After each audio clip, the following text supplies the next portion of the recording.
प्रियांनो, उपासना कार्यक्रमात आपले हार्दिक स्वागत.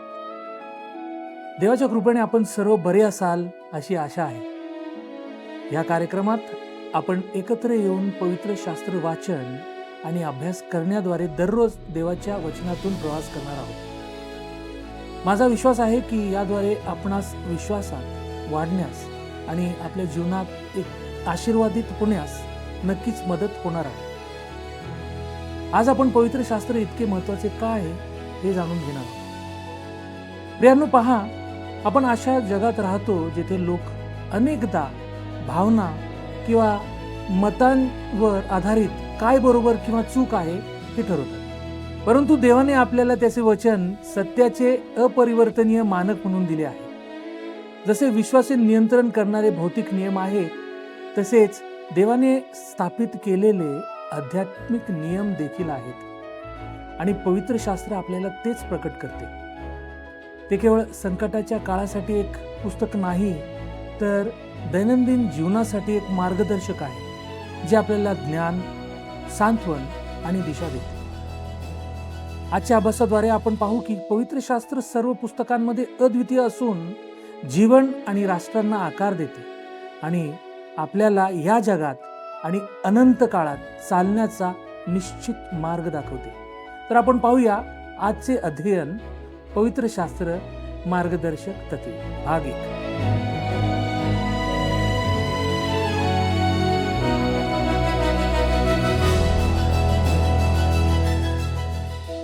प्रभू येशू ख्रिस्ताच्या मधुर नावात आपणास सलाम. प्रियांनो, आजपासून आपण पवित्र शास्त्र बायबल याविषयी अध्ययन सुरू करीत आहोत. बराच वेळा आम्हाला असे वाटते की पवित्र शास्त्रातील गोष्टी आम्हाला कोणीतरी समजावून सांगणे आवश्यक आहे. आम्हाला कोणाची तरी मदत मिळणे आवश्यक आहे आणि म्हणूनच आम्ही या उपासना कार्यक्रमाद्वारे आपणासाठी हे अध्ययन सुरू करीत आहोत. हे अध्ययन म्हणजे पवित्र शास्त्र परिपूर्णतेने समजण्यासाठी केलेला हा एक प्रयत्न आहे. आजच्या अध्ययनात आपण पवित्र शास्त्र म्हणजेच बायबल याविषयी पाहण्याचा प्रयत्न करणार आहोत. आता आपण यावर विचार करूया की बायबल किंवा पवित्र शास्त्र महत्त्वाचे आहे का? प्रियांनो, आपण अशा जगात राहतो की ज्याच्या बहुतांश भागात जीवन जगण्यासाठी आणि वागणुकीसाठी कोणतेही परिपूर्ण मानक नाही. मुळात आम्ही अशा व्यवस्थेखाली आहोत ज्याला आम्ही बहुमताने नैतिकता म्हणू शकतो, किंवा जे चांगले वाटते तेच वर्तनाचे मानक ठरले जाते. हे खरोखर आपल्या जगाबद्दल आपल्याला माहीत असलेल्या प्रत्येक गोष्टीच्या अगदी विरुद्ध आहे. भौतिक दृष्टिकोनातून निश्चित असे मानक आहेत. आपले संपूर्ण विश्व निश्चित नियमांवर आधारित आहे.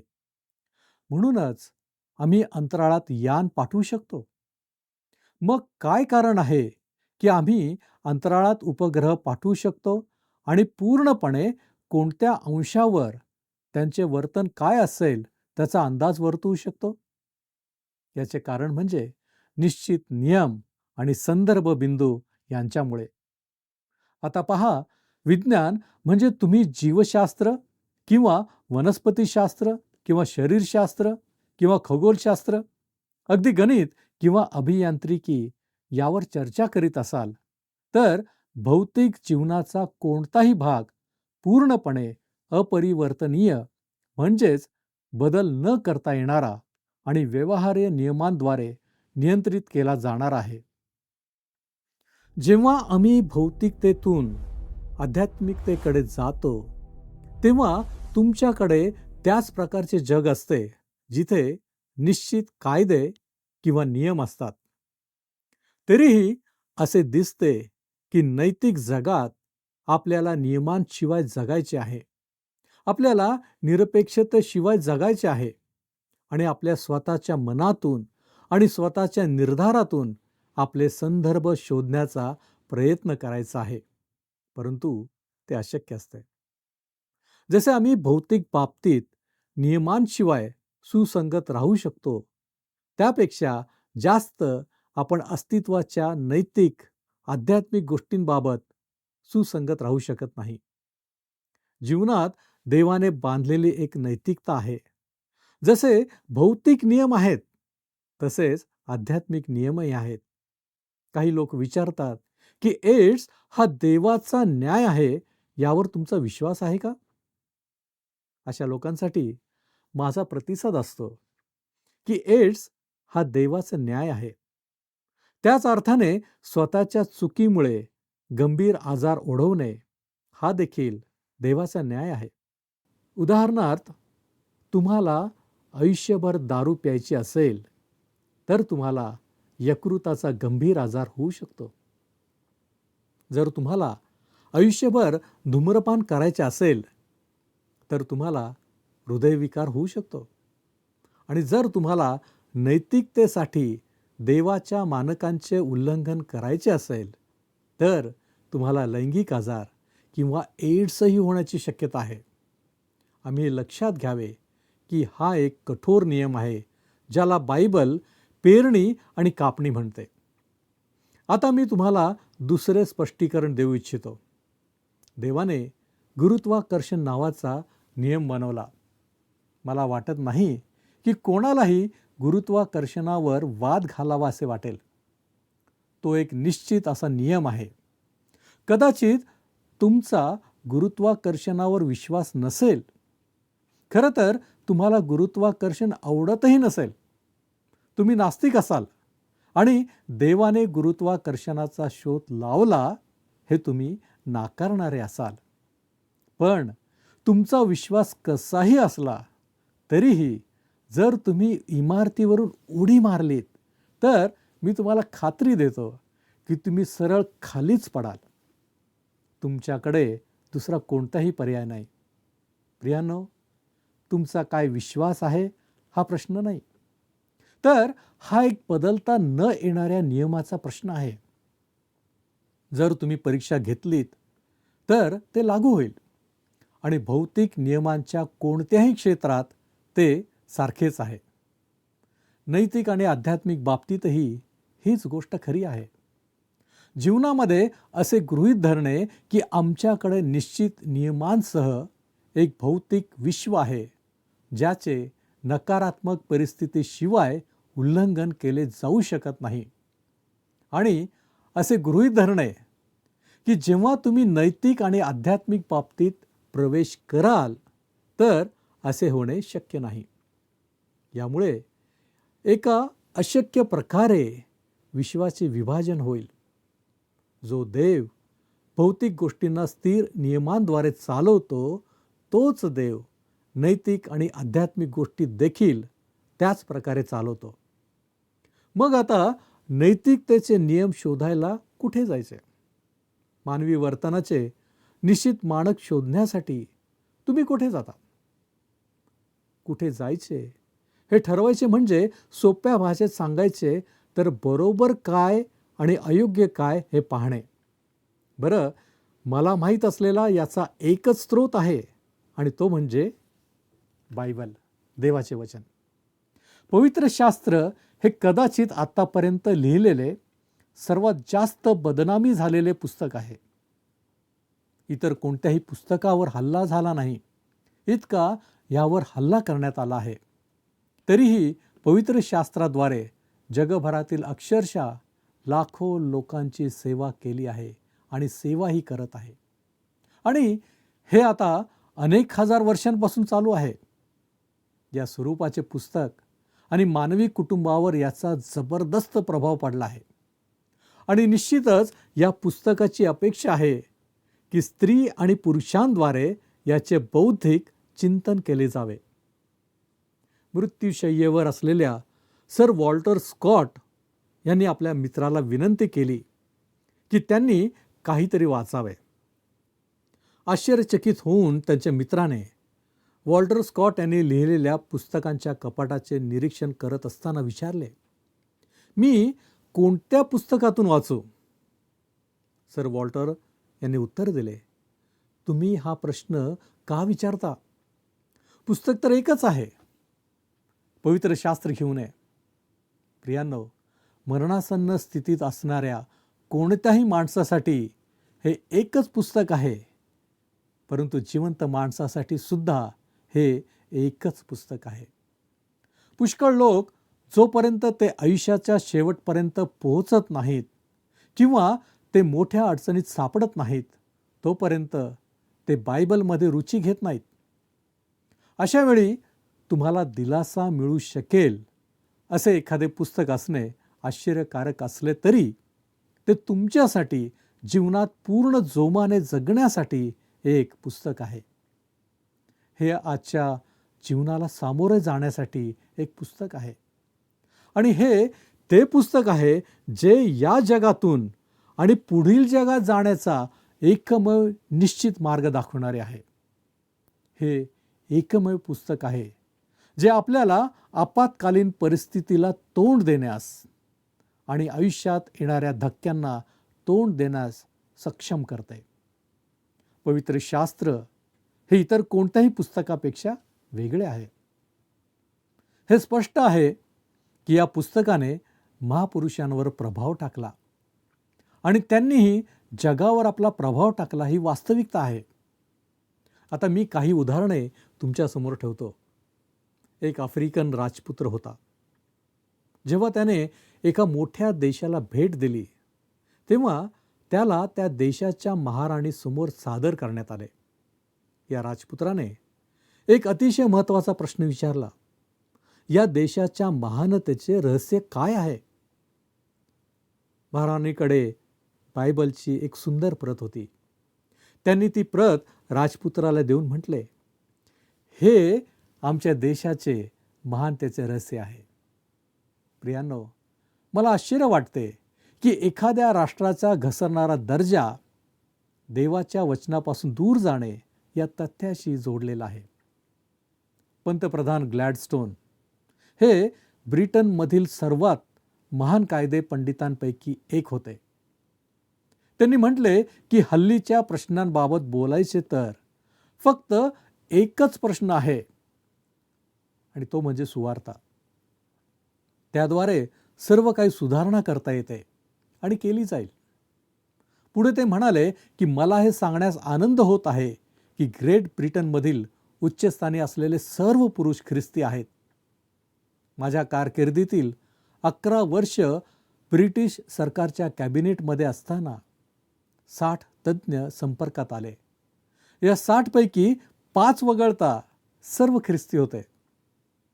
प्रियांनो, मला वैयक्तिकरित्या असे वाटते की आज जगात आपल्याला ज्या समस्यांचा सामना करावा लागत आहे त्याचा एक भाग हा आहे की आपल्याकडे देवाच्या वचनाशी परिचित असलेले खूपच कमी ख्रिस्ती लोक आहेत. आपणास कदाचित मायकल फॅरेडे यांच्याबद्दल आपण ऐकले असेल. इसवी सन 1800च्या सुरुवातीच्या काळातील ते एक महान शास्त्रज्ञ होते.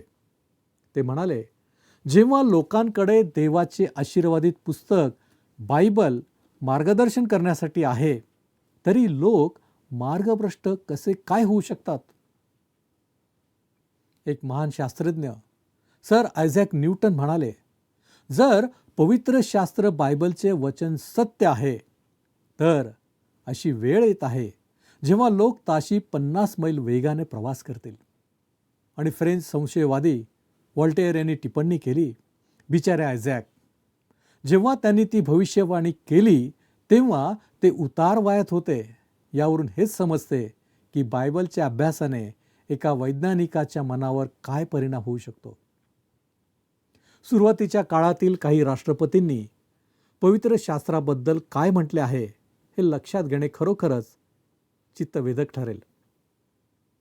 अमेरिकेचे दुसरे अध्यक्ष जॉन ॲडम्स यांनी विधान केले की मी संपूर्ण पवित्र शास्त्र तपासून पाहिले आहे आणि माझे छोटे क्षेत्र, माझी तटपुंजी साधने आणि माझे व्यस्त जीवन जेवढे शक्य करेल तेवढे मी तपासून पाहिले आहे.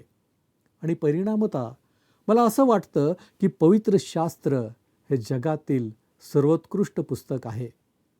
मी जेवढी ग्रंथालये पाहिली आहेत त्यांच्यात सापडणार नाही इतके अधिक पवित्र शास्त्रात माझे छोटे तत्वज्ञान सामावले आहे आणि जे माझ्या छोट्या तत्वज्ञानाशी सुसंगत नाही तो भाग पुढील काळात मी अभ्यासेन. आणखी एक राष्ट्राध्यक्ष जॉन क्विन्सी ॲडम्स म्हणाले, मी जगाचा माणूस म्हणून जगातील लोकांशी बोलतो आणि मी तुम्हाला सांगतो, शास्त्रलेखांचा शोध घ्या. पवित्र शास्त्र हे इतर सर्वांपेक्षा उच्च पुस्तक आहे, जे सर्व वयोगटात आणि मानवी जीवनाच्या सर्व परिस्थितीत वाचले पाहिजे. एकदा किंवा दोनदा वाचून बाजूला ठेवले पाहिजे असे नाही, तर दररोज थोडं थोडं वाचलं पाहिजे. त्या काळातील काही देशांच्या राष्ट्रपतींनी स्वतःच्या राष्ट्राला महान बनवले. त्यांनी नागरिकांना परदेशातील युद्धांमध्ये अडकवले नाही. ते रस्त्यांवरील समस्या सोडवण्यास सक्षम होते. कदाचित कोणीतरी यापेक्षा काही वेगळे म्हणेल, पण तेव्हाच्या समस्या आत्तासारख्या गुंतागुंतीच्या नव्हत्या. त्या समस्या त्या काळासाठी होत्या. प्रियांनो, आपण पाहू शकतो की अनेक देश देवाच्या वचनापासून दूर गेलेले आहेत आणि आपण जितके दूर जाऊ तितके आपल्या समस्या अधिक गुंतागुंतीच्या होत जातात. सध्या अधिकार पदावर असलेले लोक म्हणतात, आपल्या समस्यांवर कोणताही उपाय नाही. प्रियांनो, हेच कारण आहे देवाचे वचन संपूर्णपणे शिकवले पाहिजे. मला वाटते की हाच एकमेव उपाय आहे आणि खरे सांगायचे तर आपण त्याकडे म्हणजे देवाच्या वचनाकडे परत जाणे चांगले. अमेरिकेचे दुसरे अध्यक्ष थॉमस जेफरसन यांनी विधान केले की मी नेहमीच म्हटले आहे आणि नेहमीच म्हणेन की पवित्र ग्रंथाचे अभ्यासपूर्वक वाचनाद्वारे चांगले नागरिक, चांगले पती आणि चांगले वडील बनवतात. आजकाल काही देशात समाजकंटक शहरांमध्ये जाळपोळ करतात. देशामध्ये घटस्फोटाचे प्रमाणही मोठ्या प्रमाणात आहे. तेव्हा ही गोष्ट विचारात घेण्यासारखी आहे.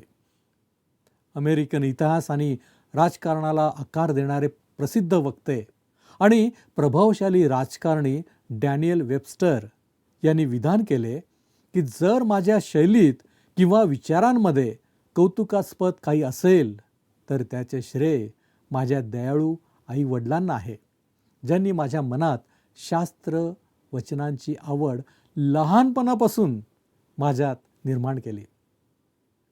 आज तुमच्या बाबतीत काय आहे? ख्रिस्ती पालकांनो, तुम्ही तुमच्या घरात डॅनियल वेबस्टर बनवत आहात की कोणी बंडखोर बनवत आहात? वेबस्टर यांनी असेही विधान केले, मी बायबल अनेक वेळा वाचले आहे. आता मी वर्षातून एकदा ते वाचण्याची सवय लावून घेतली आहे. हे बायबल वकील आणि दैवी या दोन्ही लोकांसाठी इतर पुस्तकासारखे आहे. मला त्या माणसाची दया येते ज्याला त्यात विचारांचा आणि वर्तनाच्या नियमांचा समृद्ध साठा सापडत नाही. हेनरी व्हॅन डाईक या अमेरिकन लेखकाने बायबलवर अतिशय उत्कृष्ट पद्धतीने लेखन केले आहे.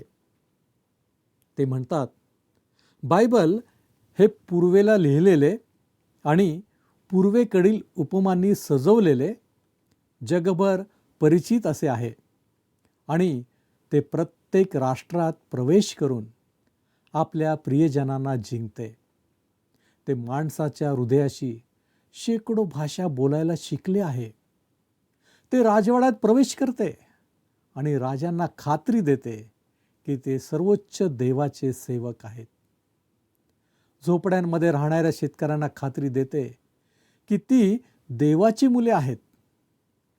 मुले त्याच्या कथा आश्चर्याने आणि आनंदाने ऐकतात.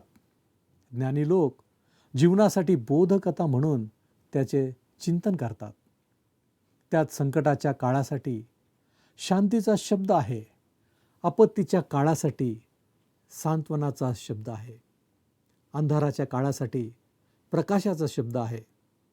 लोकांच्या सभेत त्याच्या नियमांची पुनरावृत्ती होते.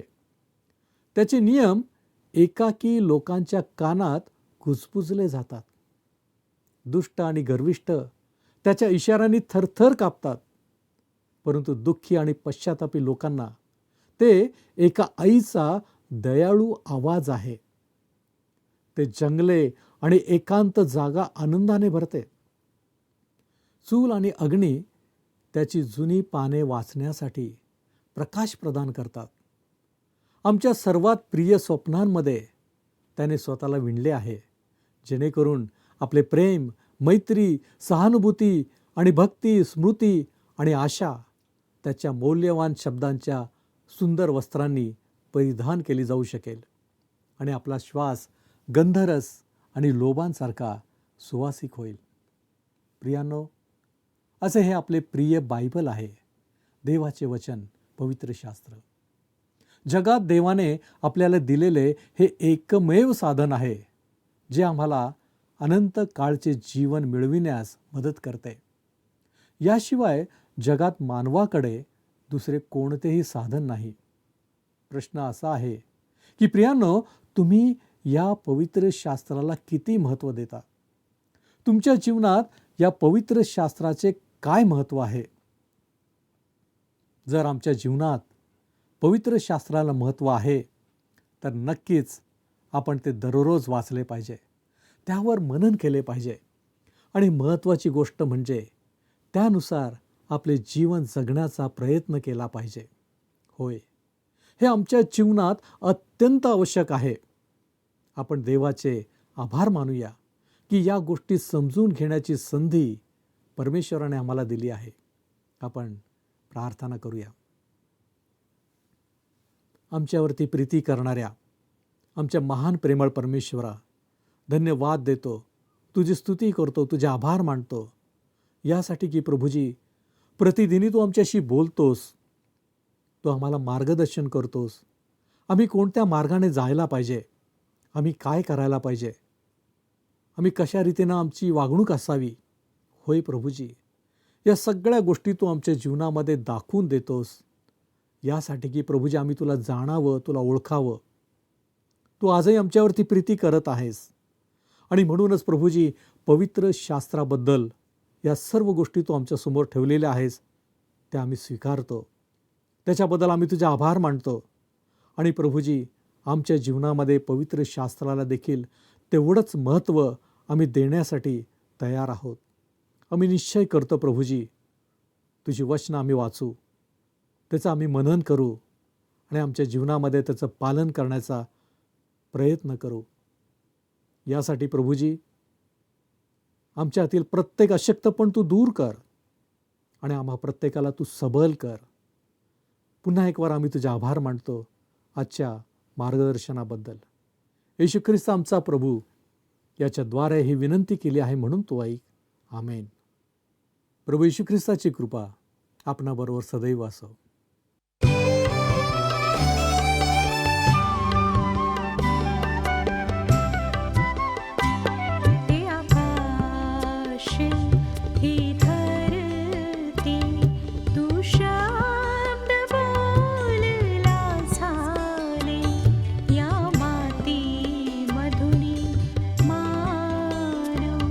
घडून सजीव त्याला केले, हे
आज आपण पाहिले की पवित्र शास्त्र हे केवळ कथांनी भरलेले जुने पुस्तक नाही, ते देवाचे जिवंत वचन आहे.